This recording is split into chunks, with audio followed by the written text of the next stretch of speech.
It is time to talk about metal bass guitar tones again, finally. Today I'm going to show you how I dial in two of my favorite metal bass guitar tones.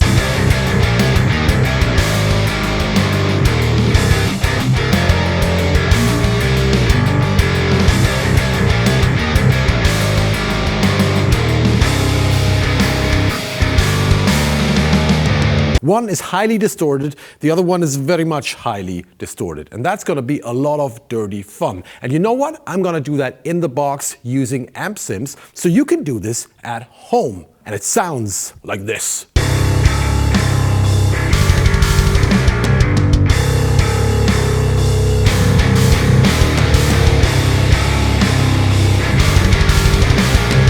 In case you wonder where I am, no, I'm not in Germany, I'm not in my studio. I have come to Nashville, Tennessee to make this place a little more evil, a little more heavy metal. I've come to the Gnome Studios, a wonderful place, and I'm sitting right in front of a Harrison 32 Classic console.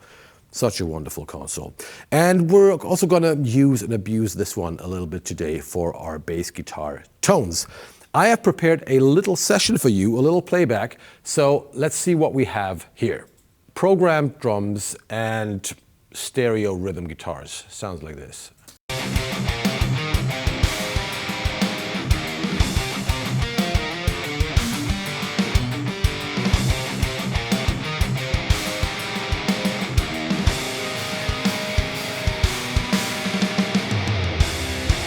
And today I want to dial in two of my favorite dirty bass guitar tones for you. One is a driven Ampeg kind of tone, and the other one is actually a guitar amp, a Marshall 800. So let's start with the Ampeg tone, and I'm gonna use one of my favorite Ampeg amp sims for this one, and that is a plugin from Softube. You can see it here.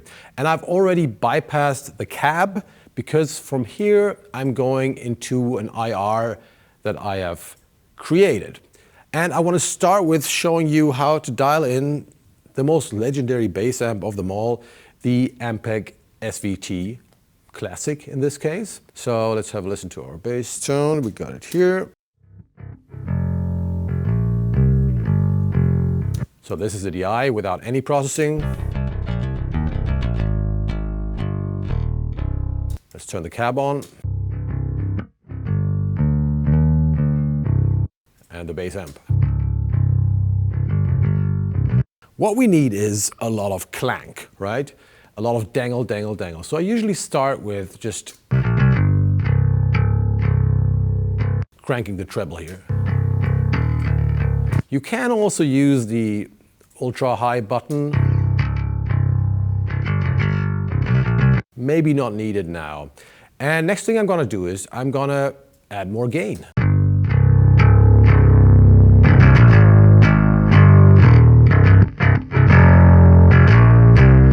And I actually love the amount of gain, but you can hear that the low end gets really farty and really fuzzy.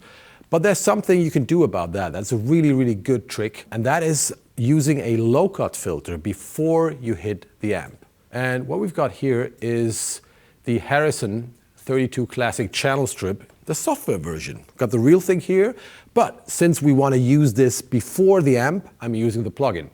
And I've turned off the actually very, very good sounding drive thingy here because I don't need it. I want to stay clean.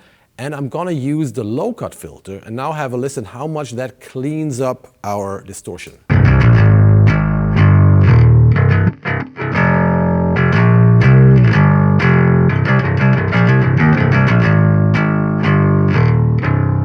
Suddenly it's not fuzzy anymore, it really tightens up the distortion in a good way. And don't worry, we're gonna compensate the lack of low end later. Another thing I might do is use the compressor here and just compress the DI a little bit before it hits the distortion, just to make it sound a little more balanced. And I'm gonna go for the limit, which is a very fast compressor.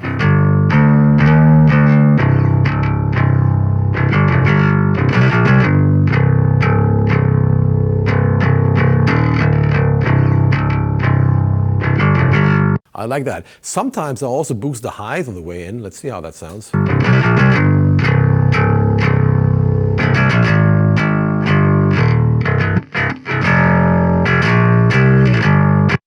it could be useful. So that's another trick to make the Ampeg SVT like clank a little more. Let's use 2 dB of this. Next thing I'm going to do is EQ the mid-range here with the active mid EQ of the Ampeg. And I typically use setting number 3, which is, I was about to say it's around 1K. It's actually 800 Hertz, because 800, 1K, 1.2K, those are the frequencies that make a bass guitar cut through a dense metal mix. So if we boost this, we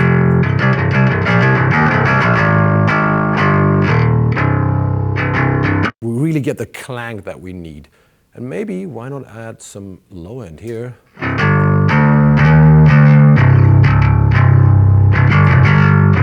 Oh, that's nice. You see, if you cut the lows before you hit the distortion, you can add it later. That's smart, because then you have a tight distortion that still sounds fat.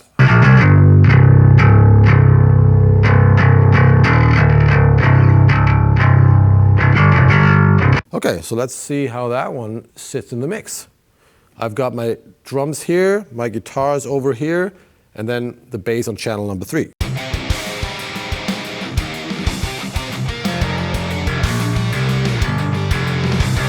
Oh, and that's a nice dangle, isn't it?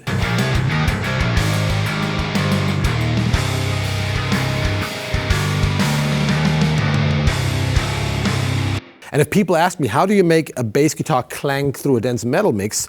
Like that, you know, 1K plus a tight distortion. But I believe things can sound a little fatter here, so why don't we activate the EQ on the console and just add some more bass, bring it back.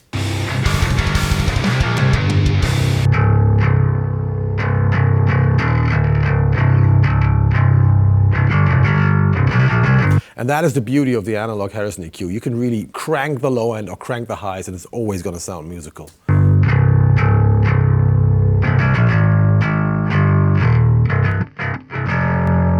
Here we go.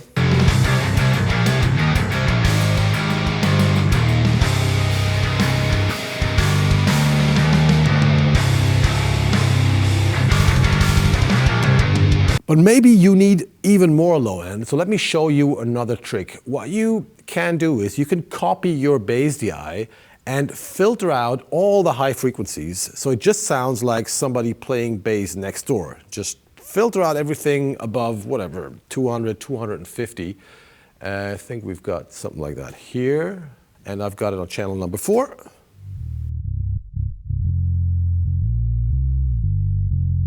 So it's just a low end, highly compressed, and nothing else. And this is just a wonderful way of adding clean, undistorted low end to your distorted bass track. You got to make sure both tracks are in phase, so let's do that now.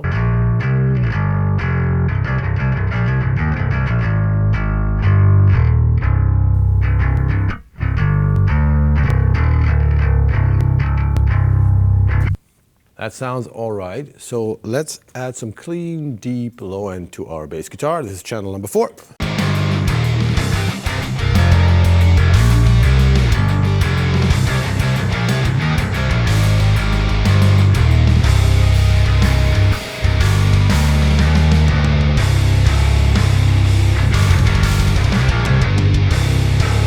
And a little goes a long way here. This is highly addictive, so don't go too far. But you see, this is really handy. You've got one distortion fader and one low end fader, one for the boom, one for the dangle. Wonderful. All right, so that is, yeah, I would say that's maybe my favorite classic bass guitar tone for rock and metal.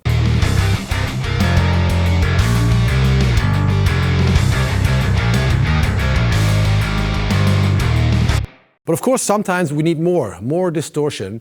And I've prepared another track for you. And now we're not going to start from scratch. I've already prepared this.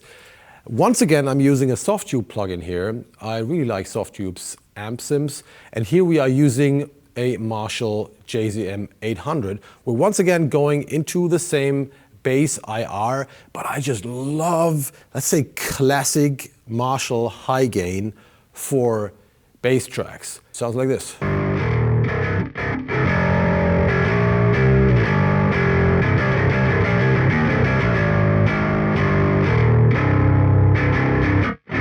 And once again, we're using the Harrison channel strip to tighten the lows, to cut the lows before we hit the distortion, because otherwise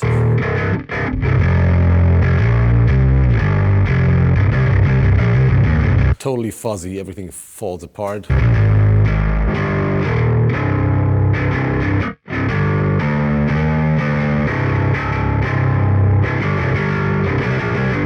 little more clank on the way in, a little compression, same thing like the Ampeg tone, just a totally different and more extreme distortion, because it's a guitar amp.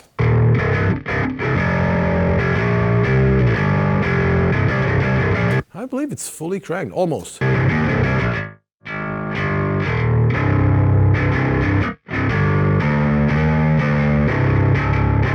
But this sounds way thinner than the Ampeg, which means this time we really need the low end track. So let's add that one as well.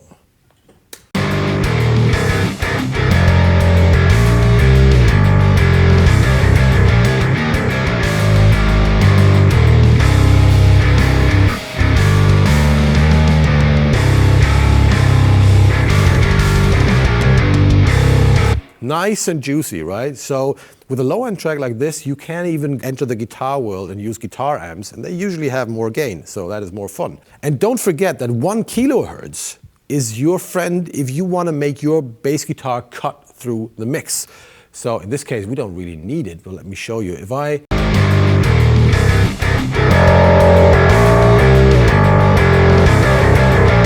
go here, the 1K EQ gain kind of becomes your, bass guitar clank fader.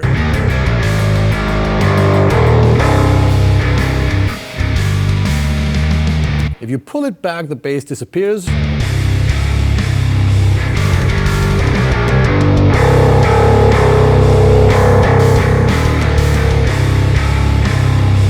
That's cool, isn't it?